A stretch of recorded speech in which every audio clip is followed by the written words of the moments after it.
जनपद बलरामपुर में मुकदमा संख्या 132/25 318/4 BNS GST विभाग द्वारा पंजीकृत कराया गया था। उन्होंने बताया कि उन्होंने 2 ऐसे ट्रक 15 दिवस पूर्व पकड़े हैं जो कि ई-वे बिल के बिना जा रहे थे।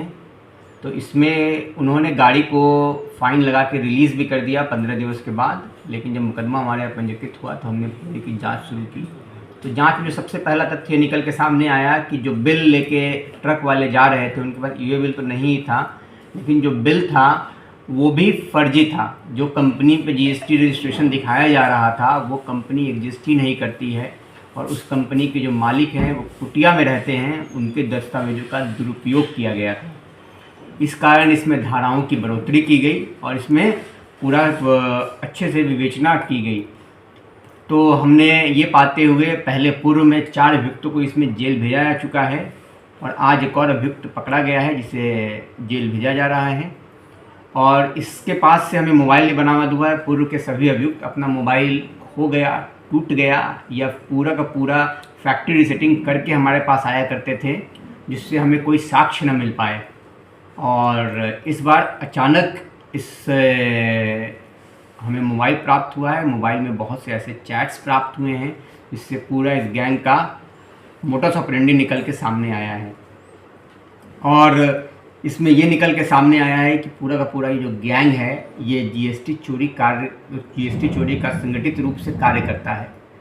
जो आयरन स्क्रैप की गाड़ियां हैं जो बिहार से, यूपी से निकलती हैं, वेस्टर्न यूपी और पंजाब में जो फैक्ट्रीज़ हैं वहाँ तक जाती हैं, उनमें GST का ई-वे बिल नहीं होता है और यही गैंग इनको पार कराने का काम करता है। दूरी और गंतव्य के आधार पर इनका रेट तय होता है जो कि 1000 रुपये से लेकर 2000-3000 पर टन तक का होता है। सिर्फ माल को सेफली वहाँ तक पहुँचाना, सिर्फ उनको पासवे देना। जो व्यक्ति पकड़ा गया है वो एक मेन इसके सरगना के लिए कार्य करता था और इनका काम था कि इनके ग्रुप पे जो कि GST के नाम से ग्रुप इनमें बना हुआ है उस पर इनका जो सरगना है वो प्रत्येक दिन एक लिस्ट डाला करता था। मतलब जिन आकाओं के लिए उनको गाड़ी पास कराना होता था उन सब गाड़ियों के गाड़ी नंबर, मोबाइल नंबर और ड्राइवर के नाम के साथ एक लिस्ट आती थी, जिसको उसके लिए काम करने वाले 3-4 लोग, जिसमें एक अभियुक्त ही पकड़ा गया है, इसकी तरह के और 3-4 लोग आपस में बांट लिया करते थे कि इन गाड़ियों को पार कराने की मेरी जिम्मेदारी होगी और इन जनपदों से पार कराने की मेरी जिम्मेदारी होगी।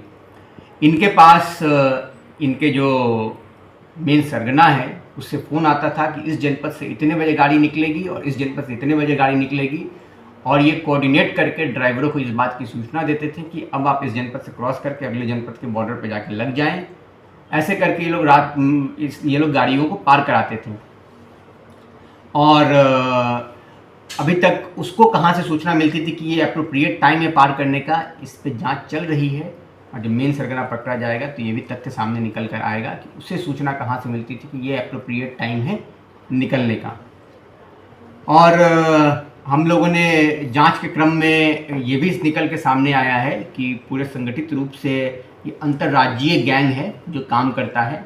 बिहार में एक अलग गैंग है जो पार कराने का काम करता है। यहाँ पर यूपी में इसको 2 भागों में बांट के काम कराया जाता है, एक बिहार बॉर्डर से लखनऊ तक, दूसरा लखनऊ बॉर्डर से हरियाणा बॉर्डर तक, दिल्ली बॉर्डर तक। और फिर उधर हरियाणा में अलग गैंग काम करता है और पंजाब में फिर अलग गैंग पास कराने का काम करता है। हमें कुछ लोगों के डिटेल वहाँ के भी प्राप्त हुए हैं, उस पर भी पुलिस काम कर रही है। और इसको हम लोग स्टार्ट से लेकर एंड तक जो भी लोग इस तरह से GST चोरी कर भारतीय इकोनॉमी में सेंध लगाने का काम कर रहे हैं उसके विरुद्ध हम लोग कार्रवाई करेंगे।